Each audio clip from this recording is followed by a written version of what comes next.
Como você vem tentando justificar a sua existência?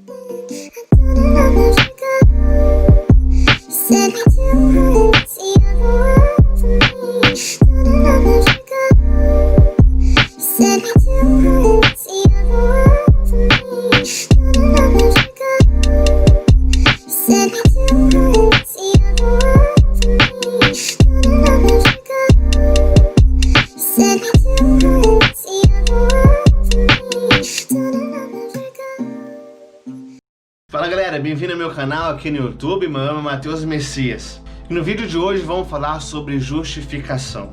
Imagina o cenário, é uma noite de chuva muito forte. É a noite de 2 de julho de 1505 e um jovem brilhante estava voltando da sua aula de direito nessa chuva com trovões que estrondam em todo lugar. Esse jovem é um pouco diferente dos seus outros colegas de faculdade.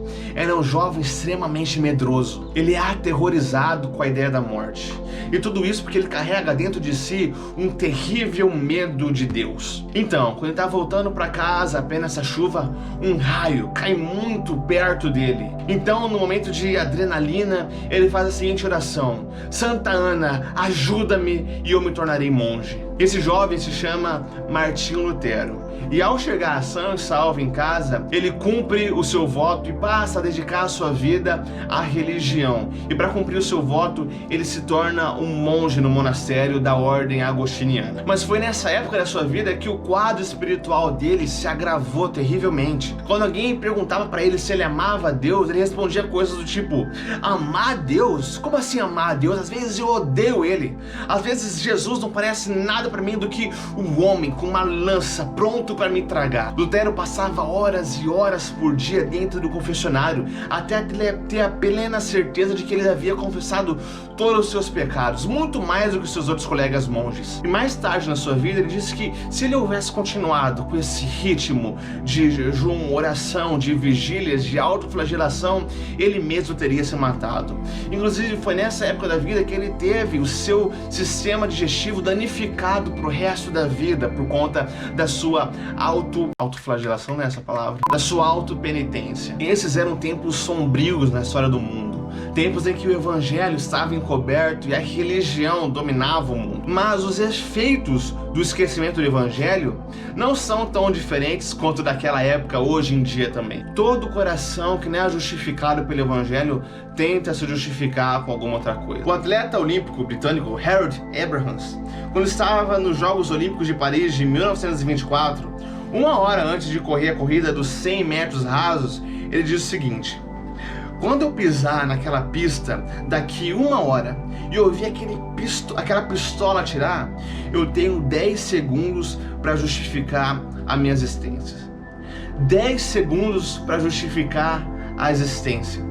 10 segundos para provar o valor dele. 10 segundos para mostrar para ele que a vida dele tem algum sentido. 10 segundos para eu provar que eu realmente sou valioso. Harold treinou a vida inteira, uma vida de sacrifícios, de treinos, de alimentação rigorosa, de musculação, academia, somente para chegar naquele momento, somente para chegar naquela corrida. Porque todo o sentido da existência dele, tudo que fazia a vida dele ter algum sentido e propósito, se concentrava naqueles próximos 10 segundos. Se ele falhasse, não existiria esperança. Se ele falhasse, não existiria sentido, não existiria propósito. Harold procurou no esporte uma maneira de justificar a existência dele, de fazer a vida dele ter algum sentido, algum propósito. Mas existem aqueles que procuram justificar a sua existência em outras coisas, como no trabalho. Se eu for bem sucedido, então a minha vida vai ser justificada. Eu vou ser reconhecido, eu vou ter sorrisos, eu vou ter aplausos e tudo vai fazer sentido na minha vida. Somente então eu vou ser feliz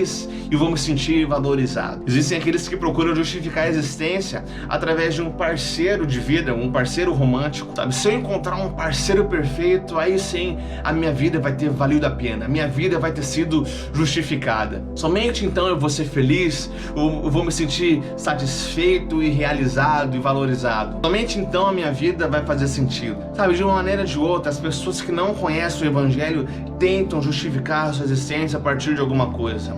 E de uma maneira ou de outra, quando nós que somos já remidos e salvos pelo Evangelho, nós nos esquecemos dele, nós também passamos a justificar nossa existência através de outras coisas. Por fim, assim como Lutero, existem aqueles que procuram justificar a sua existência a partir da religião. Sabe, se eu me esforçar bastante, se eu me abster de determinadas coisas, se eu for uma pessoa moral, de uma pessoa de integridade, se eu for um bom cidadão, se eu for na igreja, se eu orar, se eu ler a Bíblia, se eu obedecer os 10 mandamentos, aí sim Deus vai ter que me notar. Deus vai olhar para mim, Ele vai me abençoar, Ele vai me amar, Ele vai finalmente então me salvar, e Ele vai justificar a minha existência. Era assim que Lutero vivia, e é assim que você pode estar vivendo também. Mas é claro que isso não funciona. É por isso que Lutero estava se corroendo, se matando por dentro. Ele sabia que não estava adiantando e que Deus continuava olhando irado para ele. Anos se passaram e Lutero se tornou um professor na Universidade de Wittenberg. E certa noite, quando ele estava estudando para uma das suas aulas no livro de Romanos, ele se deparou nesse texto, em Romanos capítulo 1, versículos 17, que diz: "E o justo viverá pela fé." Naquele momento, Lutero relata que ele sentiu que as portas do céu foram finalmente abertas diante dele. Lutero entendeu que não importasse quanto ele jejuasse, orasse, lesse a Bíblia e vivesse em auto-penitência, ele nunca conseguiria se justificar a partir dessas coisas. Perceba que qualquer pessoa que olhasse para Lutero naquela época como um monge rigoroso e todo santo diria que, nossa, esse verdadeiramente é o homem de Deus, é o homem de quem Deus se agrada. Olha como ele é moral, olha como ele é certinho, olha como ele se doa e sacrifica para fazer a vontade de Deus. Mas pasme, ainda assim, ele não era agradável aos olhos de Deus. A religião não pode te curar. Sabe, essa é a coisa incrível a respeito do cristianismo. Ser cristão não é significa você simplesmente se arrepender dos seus pecados. Sabe, qualquer pessoa fora do círculo religioso pode se arrepender dos seus pecados. Qualquer pessoa pode se arrepender de algum erro que ela cometeu. As outras religiões, as pessoas se arrependem dos seus pecados, mas o cristianismo, o evangelho, é algo completamente diferente. No cristianismo, você não deve simplesmente se arrepender dos seus pecados, mas você também deve se arrepender da sua bondade, da sua justiça, das suas boas obras, porque você entende que nenhuma dessas coisas pode te ajudar de maneira nenhuma diante de Deus para você se justificar. Todas elas, como diz Isaías, são trapos de imundícia diante do Senhor. Você deve se arrepender do seu senso de autojustificação, de que você é o seu Deus, o seu próprio Salvador, o seu próprio Senhor, e que se você andar na linha, Deus vai te aceitar. Não é assim que o Evangelho funciona. O Evangelho é pura graça. O Evangelho é completamente diferente de qualquer outro sistema de religião e de vida, porque a salvação, a justificação, a justificativa da sua existência, ela vem puramente por graça, por favor imerecido. Deus te ama e te aceita simplesmente porque Ele te ama e te aceita. A salvação não é nós nos esforçando para entregar uma ficha limpa para Deus, mas é Deus que vem e dá uma ficha limpa para nós. Sabe, existe um episódio dessa série policial NCIS que conta a seguinte história. Existe esse homem idoso que ele foi um combatente da Segunda Guerra Mundial. E ele é um homem de 80 anos, muito velhinho, muito doente. Ele é acusado de um crime e por isso a Marinha chega para levar ele. E tem esses militares grandes da Marinha, com o advogado da Marinha, eles chegam fazendo um barulho, prestes a levar ele sob custódia por um crime que ele cometeu. Então, quando ele está lá, todo atordoado, um de seus amigos abre a camisa e debaixo dela tem uma medalha de honra que ele recebeu pelo seu heroísmo em uma batalha. E quando esses caras gigantes olham para aquele homem acusado de um crime, pobre e doente, e veem aquela medalha de honra, eles imediatamente param o que eles estão fazendo e prestam continência a ela.